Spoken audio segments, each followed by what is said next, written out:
అందరికీ నమస్కారం అండి. నేను మీ ముచ్చిక రంజిత్ కుమార్ ద్వారా ఈ వీడియోని దయచేసి అందరూ షేర్ చేసి ఉన్నతాధికారులకు, అలాగే వీలైతే మన ముఖ్యమంత్రి నారా చంద్రబాబు నాయుడికి, ఉప ముఖ్యమంత్రి శ్రీ పవన్ కళ్యాణ్ గారికి, నారా లోకేష్ గారికి చేరే విధంగా కూడా షేర్ చేస్తే బాగుంటుందని నేను చెప్పుకుంటున్నానండి. ఈరోజు వీడియో రెండింటి మీద చేస్తున్నామండి. ఒకటి ఏంటంటే స్వాతంత్రం గురించి, రెండు నా ఆరోగ్య సమస్యల గురించి, నా ఫీవర్. స్వాతంత్రం వచ్చింది. మన స్వాతంత్రం గురించి మాట్లాడుకుంటే మనకి 1947లో స్వాతంత్రం వచ్చింది అంటున్నారు. 47 నుంచి మొన్నటి వరకు జరుపుకున్న స్వాతంత్రం 78వ స్వాతంత్ర దినోత్సవం. 78వ స్వాతంత్ర దినోత్సవానికి ప్రతి సంవత్సరం మనం జెండా ఎగరేస్తున్నాం, ఏదో స్పీచ్లు చెప్పేస్తున్నాం, అయిపోతుంది. చిన్న ఉదాహరణ, నేను చేవుండిపల్లి విద్యా కమిటీ చైర్మన్ అండి. అక్కడ జెండా ఎగరేయడానికి నన్ను, మా ఊరు సర్పంచ్ గారిని ఇన్వైట్ 100 మంది పెద్ద మనుషులు ఇన్వైట్ చేశారండి. నేను ఈ జెండా ఎగరేయడానికి ఇష్టం లేకపోయినా సరే మాస్టర్ల ఒత్తిడి మీద సర్పంచ్ గారితో కలిసి పాల్గొనడం జరిగిందండి.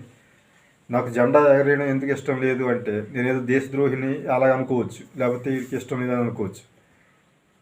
మనకి స్వాతంత్రం వచ్చిందని అంటున్నారు అందరూ. మనకి స్వాతంత్రం ఏదో అంటారు సామెత, ఆడది అర్ధరాత్రి తిరిగిన రోజు నిజమైన స్వాతంత్రం వచ్చింది అంటారు. అర్ధరాత్రి కాదండి, పట్టపగలే. మొన్న కలకత్తాలో లేడీ డాక్టర్ గారిని అత్యాచారం చేసి హత్య చేశారండి.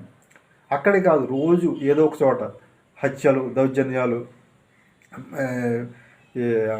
మానభంగాలు, చిన్నపిల్లల్ని కిడ్నాప్ చేయడం ప్రతి చోట జరుగుతూనే ఉంది. మళ్ళీ మావలే, మళ్ళీ ఏదో సినిమాలో పవన్ కళ్యాణ్ గారు చెప్పినట్టు ఆ సిచ్యువేషన్ జరిగిన తర్వాత నిర్భయ చట్టం తీసుకొస్తాం, కొవ్వొత్తులతో ర్యాలీ చేస్తాం అని చెప్పి అంటున్నారు. దాన్ని జరిగి ఒకసారి తప్పు చేశారు, నేను తప్పు అని చేశాను. ఆ తప్పుని రెండో వ్యక్తి చేయకుండా మనం దాన్ని నివారించే మార్గం ఎంచుకోవాలి. కానీ ఏదో తప్పు జరిగిపోయిన తర్వాత మళ్ళీ రోజు జరుగుతూనే ఉన్నాయి. అందుకని నాకు ఇష్టం లేక నేను జెండా వందన కూడా ఇష్టంగా చేయించుకున్నాయండి.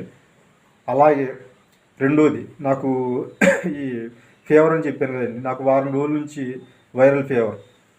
నాకు బాడీ పెయిన్స్, జలుబు, దగ్గు, లైట్గా హెడక్ కూడా ఉందండి. డాక్టర్ గారు నన్ను ట్రీట్మెంట్ తీసుకుంటున్నారు, అయినా నేను తీసుకోనండి. ఎందుకంటే నేను గత కొద్ది నెలలు కాదు సంవత్సరాలుగా నేను ఆధారాలతో సహా చుట్టూ జరిగే అన్యాయాలు, అక్రమాల గురించి ఆధారాలతో సహా సంబంధిత శాఖ అధికారులకి ఫిర్యాదు చేస్తున్నా సరే పట్టించుకోవట్లేదండి. అందుకే నేను ఇక ముందు తప్పు చేసిన వారితో పాటుగా తప్పు చేసిన వారిని వెనకేసుకు వచ్చే కొంతమంది, అందరూ కాదండి, కొంతమంది ఉన్నత అధికారులతో, ప్రభుత్వ ఉద్యోగులతో కూడా చర్యలు తీసుకోవాలని. చర్యలు అంటే ఏ విధంగా ఉండాలంటే, ఇందాక చెప్పాం కదా, ఈ అత్యాచారాలు, ఈ హత్యలు, చిన్నపిల్లల్ని కిడ్నాప్ చేయడం, అటువంటి వాళ్ళు ఇక ముందు చేయని విధంగా కఠినమైన చర్యలు తీసుకోవాలి. అలాగే ప్రభుత్వ ఉద్యోగులు కూడా సస్పెండ్ కాదండి. వాళ్ళు ఏమనుకుంటున్నారంటే, మహా అయితే మేము సస్పెండ్ అవుతాం అనుకుంటున్నారు. సస్పెండ్ కాదండి, డిస్మిస్ చేయాలి. ఏకంగా డిస్మిస్ చేసి వాళ్ళ సర్వీసులు ఇప్పటి వరకు ఎంత ఇచ్చారో, జీతం రూపంలో తీసుకున్నారో అదంతా రికవరీ చేసి, నిరుద్యోగులు చాలామంది ఉన్నారండి సమాజంలో, నీతి నిజాయితీతో ఇచ్చేవాళ్ళు, ఉద్యోగం తన విధుల్ని సక్రమంగా నిర్వహించేవాళ్ళు. అటువంటి వాళ్ళని చూసి ఇవ్వాలని కోరుకుంటూ, ఈ నిరసన ద్వారా అయినా నేను ట్రీట్మెంట్ తీసుకోను అనే నిరసన ద్వారా అయినా ఉన్నతాధికారులు, అలాగే ప్రజాప్రతినిధులు, మాకు ముఖ్యమంత్రి గారు, డిప్యూటీ ముఖ్యమంత్రి గారు స్పందించి తప్పు చేసిన వారిని, అలాగే వారిని వెనకేసుకొచ్చే వారిపై కూడా, కొంతమంది అధికారులపై కూడా చర్యలను, అంటే వాళ్ళని సస్పెండ్ చేసి, రిమూవ్ చేసి, ఉద్యోగ బాధ్యతల నుంచి, వాళ్ళు ఇప్పటివరకు ప్రభుత్వం నుంచి పొందిన రాయితీలన్నింటినీ వెనక్కి తీసుకొని, సమాజంలో ఉన్న నీతి నిజాయితీతో కూడుకున్న యువత చాలామంది ఉన్నారు, వాళ్ళని ఉద్యోగ బాధ్యతలు తీసుకుంటే ఇక ముందు ఇటువంటి తప్పులు జరగవని కోరుకుంటున్నాం. ఎందుకంటే తప్పు చేసిన వాళ్ళని మేము ప్రశ్నిస్తే ఎలాగా చర్యలు తీసుకోరు.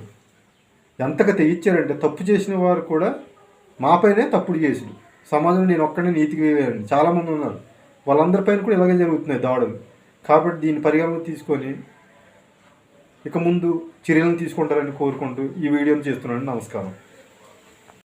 మరొక విషయం అండి, ఈ వీడియో చూసిన తర్వాత కూడా కొంతమంది ఎవరో ఒకరు కామెంట్స్ చేస్తారండి, వీడికి ఎందుకు నీతి నిజాయితీ అని చెప్పి.